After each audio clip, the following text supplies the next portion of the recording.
giorni all'inizio del processo a carico di Filippo Turetta, il 23enne di Torreglia accusato del femminicidio di Giulia Cecchettin, con tutta probabilità lui non sarà in aula. Allarme sicurezza a Venezia, le borseggiatrici costituiscono un pool e mettono una taglia sulla testa di chi le ferma. Nel mirino anche Monica Poli, la celebre Lady Pickpocket. Terza corsia, al via i lavori dei 25 km tra Porto Gruaro e San Donà di Piave. Si partirà dalla demolizione dei vecchi cavalcavia e la costruzione dei nuovi per una spesa di 47 milioni di euro. Claudio Vannin, l'imprenditore che ha portato l'inchiesta a Palude a Venezia, è accusato di tentata estorsione a Treviso. Il suo legale esclude relazioni con il terremoto veneziano. Il nuovo comandante provinciale dei Carabinieri Aquilio parla all'indomani della classifica che vede la provincia di Venezia nona in Italia per delitti denunciati nel 2023. Metterà al servizio della Regione l'esperienza amministrativa maturata come sindaca di un piccolo comune Valeria Mantovana di Porto Viro, il nuovo assessore al lavoro e all'istruzione della Giunta Zaia. Rimuovere il monumento a Vittorio Emanuele II e sostituirlo con una statua di Casanova è la proposta di Albert Gardin, noto indipendentista e sedicente doge di Venezia.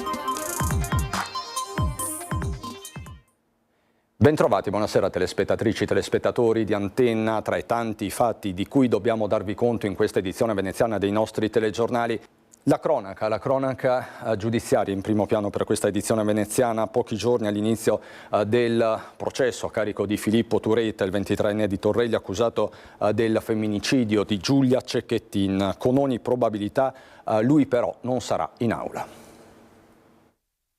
Lunedì 23 alle 9 davanti alla Corte d'Assise di Venezia si aprirà il processo a Filippo Turetta, il 23enne di Torreglia chiamato a rispondere dell'omicidio premeditato di Giulia Cecchettin.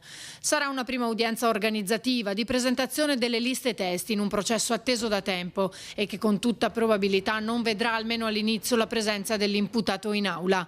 Questo anche per evitare l'effetto show, motivo per cui il presidente della Corte, Stefano Manduzio, ha limitato a 20 i posti riservati al pubblico e 20 ai giornalisti, con la possibilità di fare riprese concessa solo alla RAI.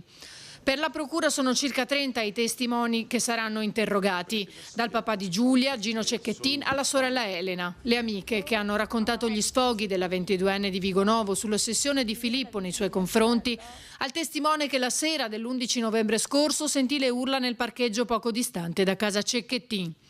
Ma saranno sentiti anche i carabinieri che hanno condotto le indagini e il medico legale che ha eseguito l'autopsia sul corpo di Giulia, colpito da 75 coltellate. Un solo testimone invece per la difesa di Turetta, che dopo l'arresto aveva confessato il femminicidio. Sarà il medico legale nominato come consulente di parte. Nessuna richiesta al momento di perizia psichiatrica, che però potrebbe essere disposta d'ufficio dalla Corte. Non saranno sentiti i suoi genitori. Turetta, difeso dagli avvocati Caruso e Cornaviera, deve rispondere di omicidio volontario aggravato da premeditazione, crudeltà, efferatezza, stalking, sequestro di persona, porto d'arma continuato, occultamento di cadavere, reati per cui rischia l'ergastolo. Quella sera Giulia era stata nel centro commerciale di Marghera insieme a lui, che tra la cena e i giri per i negozi le aveva scattato centinaia di foto che avrebbe riguardato nei giorni seguenti l'omicidio. Poi erano tornati a Vigonovo, dove poco distante da casa di Giulia era avvenuta una prima aggressione, proseguita nella zona industriale di Fossò, dopo che Giulia aveva cercato di fuggire e difendersi con tutte le sue forze. Poi l'abbandono del corpo martoriato a Barcis e la fuga durata giorni in Germania, dove Turetta è stato arrestato e poi riportato in Italia nel carcere di Verona, dove è detenuto tuttora. E ora un'importante precisazione. Nelle edizioni del telegiornale di Antenna 3 di domenica 15 settembre, all'interno dei servizi relativi alla tragedia della mamma annegata con la figlia di 3 anni nel Piave, è stata mandata in onda per errore la fotografia di una signora del tutto estranea al terribile fatto di cronaca, omonima della vittima Susanna Recchia, quest'ultima molto somigliante e residente nella stessa area. Tale equivoco, in cui sono incorse purtroppo molte testate sia locali che nazionali, è stato immediatamente corretto nei servizi successivi. All'interessate e ai nostri telespettatori vanno le nostre più sentite scuse per l'accaduto. Allarme e sicurezza a Venezia, le borseggiatrici si sono costituite in un pool e mettono addirittura una taglia sulla testa di chi le ferma. Nel mirino c'è anche Lady Pickpocket. Una taglia sulla testa degli antiborseggiatori di Venezia, taglia che parte da 250 euro in su per ogni foto che ritrae i volti di agenti e cittadini volontari a caccia dei delinquenti tra le calli e vaporetti della città. Nel mirino della rete europea dei borseggiatori anche lei, Lady Pickpocket. Per obbligarci a non fare più l'azione di disturbo che noi facciamo. Ecco, è stato detto anche che hanno foto delle forze dell'ordine, di vari addetti alla sicurezza. Notizia che arriva da Milano, dal Comitato Sicurezza analogo a quello dei cittadini non distratti di Venezia, gruppi costantemente in contatto. Sono loro ad aver intercettato le chat WhatsApp con cui i borseggiatori stanno costituendo un pool per agire indisturbati con furti e borseggi lungo la rotta Milano-Venezia-Roma, con tanto di bodyguard di nome Romeo. E quanto si legge nelle chat dei criminali capeggiati da una nota borseggiatrice che agisce a Venezia, scritte in bosniaco e tradotte in italiano dai volontari milanesi che le hanno pubblicate sulla loro pagina Instagram. E poi da Venezia un'altra notizia: nel weekend la sicurezza di Trenitalia sarebbe day off, così Lady Pickpocket. Dentro i treni purtroppo ci sono molti borseggi e molti furti, perché ultimamente portano via valigie, trolley, portano via di tutto, e non sono solo le borseggiatrici. Purtroppo è una notizia certa: qui a Venezia il sabato e la domenica viene a mancare la sicurezza di Trenitalia. Venezia peggio di Napoli per reati legati alla criminalità, così nella classifica delle scorse ore del Sole 24 Ore, lo sdegno del PD cittadino. Venezia entra nella top 10 italiana dell'insicurezza, è una delle città più insicure d'Italia, lo manifestano in tantissime rapine, gli scippi e i furti che vengono compiuti in questa città. Schianto in autostrada poco dopo le 16 tra lo svincolo di San Donà e Cessalto in direzione di Trieste. Nello schianto sono rimasti coinvolti mezzi pesanti e una motocicletta. Immediatamente è stato lanciato l'allarme a 118 che ha inviato i sanitari con l'ambulanza e l'elisoccorso del SUEMA di Treviso, con loro anche la polizia stradale e gli ausiliari del traffico della concessionaria Alto Adriatico. Inevitabili le conseguenze per la viabilità con forti rallentamenti per chi si dirige verso est. E a proposito, parliamo di terza corsia, al via i lavori del cantiere più complesso del secondo lotto di 25 km che va da Porto Gruaro a San Donà di Piave lungo l'autostrada A4. Si partirà dalla demolizione dei vecchi cavalcavia e la realizzazione di quelli nuovi e tecnologicamente avanzati per una spesa di 47 milioni di euro. Si inizia nel fine settimana, nella notte tra sabato 21 e domenica 22 settembre con l'abbattimento del primo manufatto che collega Pradipozzo a Lison in comune di Porto Gruaro. Un'altra vicenda, Claudio Vanin, l'imprenditore trevigiano che con le sue rivelazioni ha portato l'inchiesta Palude a Venezia, si trova accusato di tentata estorsione in tribunale a Treviso nei confronti di un collega imprenditore. Una vicenda complessa con il legale di Vanin che esclude relazioni con lo tsunami, il terremoto veneziano. Vanin questa mattina a Treviso ha chiesto il rito abbreviato. Da grande accusatore ad accusato, Claudio Vanin, l'imprenditore trevigiano che con le sue rivelazioni ha terremotato Venezia, portando l'inchiesta Palude, in tribunale a Treviso deve difendersi dall'accusa di tentata estorsione, un ricatto a luci rosse che avrebbe formulato nei confronti di un altro imprenditore. Mando a tua moglie le foto al night, il contenuto di alcuni messaggi che hanno portato alla denuncia e ritenuti di tipo minatorio. Sullo sfondo, questo è il punto, ci sarebbe stata un'avvertenza tra i due imprenditori relativa a Palazzo Donà, uno degli immobili acquisiti a suo tempo dal magnate singaporese Ching Wong, nomi e luoghi finiti nei faldoni dell'inchiesta Palude. Per l'avvocato fiorentino Neri Cappugi, che rappresenta Vanin, non ci sono però relazioni tra la tentata estorsione per cui si procede a Treviso e lo tsunami giudiziario lagunare. Avvocato, senta, che relazioni ci sono con l'inchiesta, se ci sono, della Palude Venezia? Ma io direi che non c'è nessuna relazione, ecco. se poi qualcuno vuole forzare la mano e metterle in relazione lo faccia, però è un qualcosa che va oltre le aule di giustizia. Presente a Palazzo di Giustizia, Claudio Vanin, attraverso il suo legale, ha chiesto il rito abbreviato con il giudice per l'udienza preliminare chiamato a sciogliere le riserve per il prossimo mese di febbraio. Quanto all'accusa specifica per tentata estorsione, l'avvocato è tranchant su un dettaglio. Che dettaglio non è? Non esistono foto. Poi ripeto, sarà il giudice nella serenità della Camera di Consiglio a decidere se effettivamente vi sia un'imputazione per la quale condannare il Vanin oppure assolverlo. Intanto in giunta a Venezia la redistribuzione delle deleghe dell'ex assessore Renato Boraso, rimasto appunto coinvolto nell'inchiesta Palude Venezia, così quanto deciso nella riunione di ieri tra i segretari provinciali di Fratelli d'Italia, Lega e Forza Italia. Rimpasto in giunta a Venezia con la redistribuzione delle deleghe dell'oramai ex assessore alla mobilità Renato Boraso, in carcere a Padova dallo scorso 16 luglio nell'ambito dell'inchiesta Palude, nella quale è indagato per corruzione. Nessun nuovo assessore dunque, ma un peso maggiore per Fratelli d'Italia.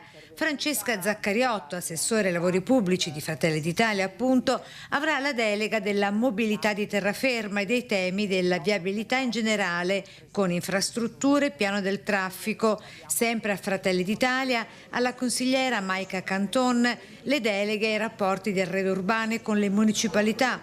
All'assessore al bilancio e alle società partecipate Michele Zuin, Forza Italia, ora anche la delega di trasporto pubblico locale acqueo. A occuparsi infine di agricoltura sarà il vice sindaco Andrea Tomaello della Lega.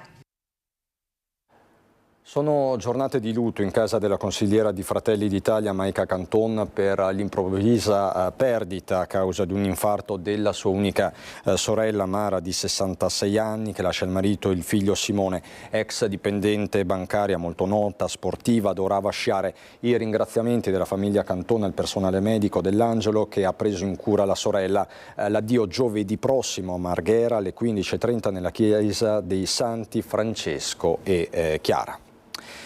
La politica metterà al servizio della Regione l'esperienza amministrativa maturata come sindaca di un piccolo comune. Valeria Mantovan, primo cittadino di Portoviro, il nuovo assessore al lavoro e all'istruzione della Giunta Zaia. Oggi la presentazione. Io penso che il contributo più importante che darò sarà quello di amministratore di un piccolo comune, perché spesso noi sindaci, almeno io lo sono ancora per qualche giorno, ci troviamo ogni giorno a dover prendere delle decisioni a fronte di nuovi problemi che si aprono. Valeria Mantovan è il nuovo assessore al lavoro e all'istruzione della Regione Veneto. Zaia le ha conferito l'incarico a Palazzo Balbi in sostituzione di Elena Donazzan, eletta all'Europarlamento di Bruxelles.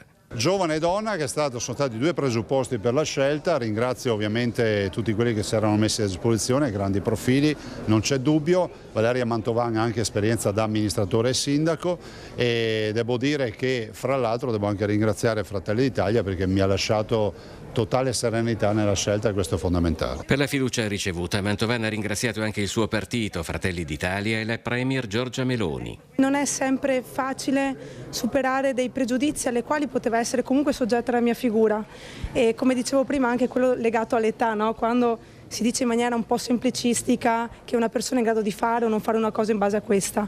Sindaco di Portoviro e presidente provinciale di Fratelli d'Italia a Rovigo, Valeria Mantovan ha 34 anni, più o meno l'età che aveva Elena Donazzan quando nel 2005 assunse la stessa carica, diventando 19 anni dopo l'assessore più longevo nella storia della regione. E dopo Elena Donazzan è stata proprio Valeria Mantovan la candidata donna più votata in Veneto alle ultime elezioni europee. Elena è stato un assessore bravissimo, è stato assessore per molti anni, quindi è chiaro che è una sfida importante. Io dico sempre l'approccio, non si nasce imparati, però l'importante è mettercela tutta e mettersi anche a studiare, ad imparare con umiltà. Laureata in giurisprudenza a Padova, Valeria Mantovan è istruttore amministrativo al Comune di Venezia. Dall'ingresso in politica appena 24enne, in appena 10 anni ha bruciato le tappe raccogliendo un consenso elettorale crescente e se in regione porterà la sua esperienza esperienza di sindaco, alla prima domanda politica su ius scholae e cittadinanza cita un'esperienza personale, quella della madre egiziana. Lei ha fatto un percorso molto lungo che l'ha portata alla fine a ottenere la cittadinanza e a dare quel valore alla cittadinanza, perché io credo che sia proprio il percorso che si fa per ottenerla che le dà quel valore. C'è più che altro la necessità di sburocratizzare determinate pratiche che oggi invece sono veramente lente. Ritorniamo in A4 per un incendio che si è sviluppato nella notte nel tratto tra gli svincoli di San Stino di Livenza e Portogruaro in direzione Trieste. Il semirimorchio di un auto articolato carico di materiale per uso elettrico è andato a fuoco. L'autista si è accorto delle fiamme attraverso gli specchietti retrovisori ed è riuscito a fermarsi e sganciare la motrice. Le squadre dei vigili del fuoco sono arrivate da San Donà, Motta di Livenza, Portogruaro con 3 autopompe e 2 autobotti. 15 operatori hanno lavorato per spegnere le fiamme. Sul posto anche le pattuglie della Polizia Stradale e il personale di Autostrade Alto Adriatico. Nessuno è rimasto ferito. Al vaglio ci sono le cause di questo incendio. I temi della sicurezza, dopo i saluti del generale dei Carabinieri Nicola Conforti la scorsa settimana, oggi si è presentato alla stampa il nuovo comandante provinciale, il colonnello Aquiglio, nuovi comandanti anche per le compagnie di San Donà e Portogruaro, i nuclei investigativo e operativo e la sezione EPO. All'indomani della classifica che vede la provincia di Venezia al 9° posto in Italia per delitti denunciati nel 2023, il nuovo comandante provinciale dei Carabinieri, appena insediatosi, analizza il dato. È un territorio meraviglioso, sicuramente un territorio complesso, è un territorio molto forte economicamente, con una grandissima presenza di turismo, quindi è un territorio che ovviamente può far gola alla criminalità. Il nostro compito è lavorare proprio in questa direzione per elaborare sempre nuove strategie unitamente alle altre forze di polizia, unitamente alle altre istituzioni, unitamente all'autorità giudiziaria al fine di essere sempre più performanti e cercare di ridurre il più possibile questi fenomeni criminali. Per il nuovo comandante, 53enne originario di Roma, che arriva dalla capitale dove ha guidato il reparto operativo del comando provinciale, il cittadino deve sempre essere al centro. La caserma è al servizio del cittadino, noi siamo al servizio del cittadino, il nostro unico scopo è il cittadino, è la sicurezza del cittadino e il cittadino quando entra in caserma si deve sentire a casa propria, si deve sentire a suo agio, abbiamo personale addestrato, preparato per far sentire il cittadino a suo agio, per cui assolutamente sì, il mio invito è sempre lo stesso, in qualsiasi problema di venire in caserma. Dopo esperienze come capo ufficio criminalità organizzata, eversione e terrorismo presso il comando generale e l'incarico di comandante provinciale di Foggia, il colonnello ora è pronto a fronteggiare la sfida veneziana, conscio che il percorso sia già stato avviato. Il comando provinciale di Venezia è un apparato, un'organizzazione che già sta lavorando tantissimo, per cui ci sono state delle sostituzioni, me compreso, che sono degli avvicendamenti naturali che si vanno a inserire su una macchina che già sta correndo. Ancora una mattinata di acqua alta in piazza San Marco, attorno alle 11:30 la marea ha raggiunto il picco di 105 cm, una misura sufficiente ad allagare gran parte della piazza con lunghe code sopra le passerelle, diversi turisti con piedi a mollo e tante fotografie. Da quest'autunno le paratoie del Mose si alzeranno dai 110 cm in su, una misura abbassata di 10 cm rispetto a prima, dopo diverse polemiche dell'ultimo periodo. Rimaniamo a Venezia per una proposta davvero particolare che arriva dalla sedicente Doge di Venezia. Perché volete rimuovere la statua di Vittorio Emanuele II?